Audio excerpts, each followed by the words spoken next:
It's become painfully clear that a lot of men are being prevented from having an honest conversation about sex in their marriage. The moment you try to voice your needs, or even dare to suggest they are needs, you're shut down with dismissive or shaming language. Here are a few actual comments from my channel. You might be hearing something similar at home. Monks live without sex just fine. Sex is a luxury, not a necessity. You don't need sex to survive. Sex is optional, not a need, just a want. If you're facing this rhetoric in your marriage and it's making you feel invisible, dismissed, or even crazy, then this video is for you. I'm going to show you why this isn't just linguistically and scientifically wrong, but more importantly, what these statements are really doing to your marriage and how to begin the process of identifying the real issues underneath them. Hi, I'm Laura, a relationship therapist and coach. I help couples build relationships that feel alive and fulfilling. If you're new here, welcome. Before we go any further, a quick disclaimer. This video doesn't apply to marriages involving genuine coercion, abuse, or trauma. I'm speaking to good men in otherwise healthy marriages who understand consent and reciprocity deeply, but whose needs are dismissed as invalid. Saying sex is just a want is a thought-terminating cliché. It's a conversational dead end, and it carries the insinuation that any pushback is coercion, which no self-respecting man wants to be accused of. So let's dismantle the biggest linguistic trap in this debate, the convenient conflation of survival with need, which only seems to apply when discussing men and sex. No one's arguing that sex is a survival need, but what a tragedy it would be if we decided the only legitimate needs in marriage were those that prevent early death. Need a hug? Need to talk? Need to feel seen and valued? Sorry, not needs. That's not what the word need means. A need, by dictionary definition, is a physiological or psychological requirement for the well-being of an organism. And sexual intimacy, by every available metric across multiple serious studies, is indeed a psychological requirement for the well-being of an individual. I say psychological because that's what the need for sexual intimacy really is. Men can obviously take care of the physical release themselves, but that's not what we're talking about. Sexual intimacy in marriage is about emotional connection, bonding, and feeling wanted. It's one of the most important ways many men experience and communicate love. So, when it's withdrawn, pain is inevitable, and the research on this is clear.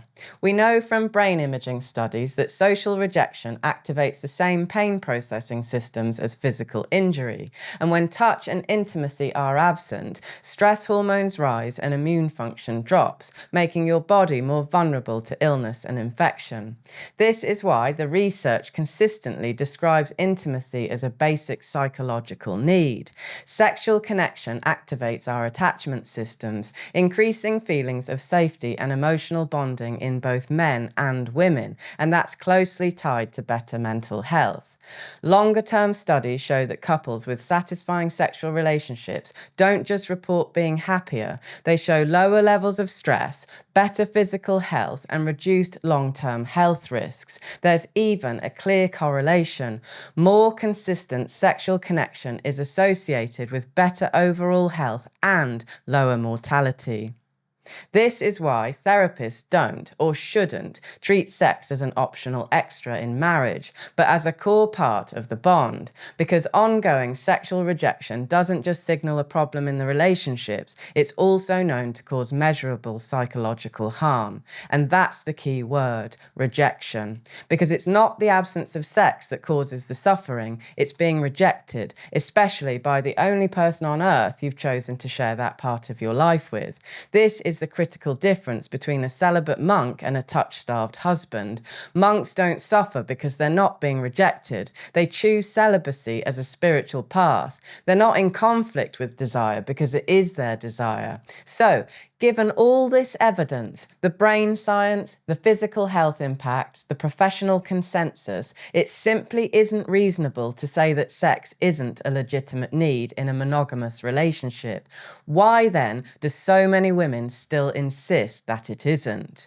The truth is that many women have no idea that for most men, sex is about emotional connection, feeling wanted and feeling like they matter, that it's something they need to feel loved. They've bought into the widely accepted myth that sex is nothing but a meaningless physical release for men.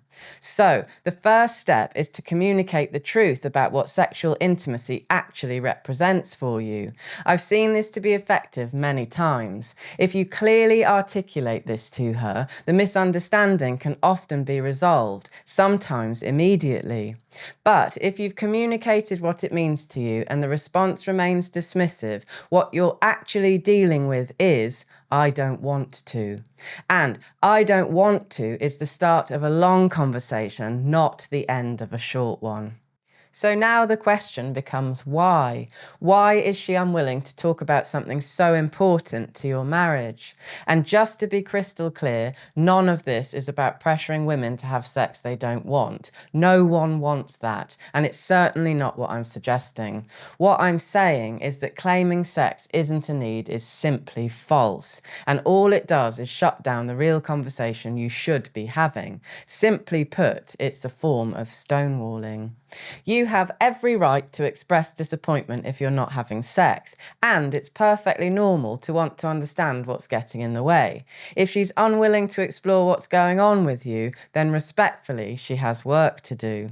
It might not be an easy conversation, perhaps because sex is often more challenging for women, but it's a necessary one, and word games, whether played consciously or not, have no place in it. Sometimes, to get to the truth, you have to cut through the noise. Once you've done that, most issues can be solved as a team with empathy, curiosity, and generosity. Marriages thrive only when both partners genuinely care about each other's needs, whatever those may be, not out of pressure, but because they truly want their partner to feel loved and valued. This spirit of mutual generosity is fundamental to a successful marriage and will sometimes involve working through discomfort, fear, or complexity together.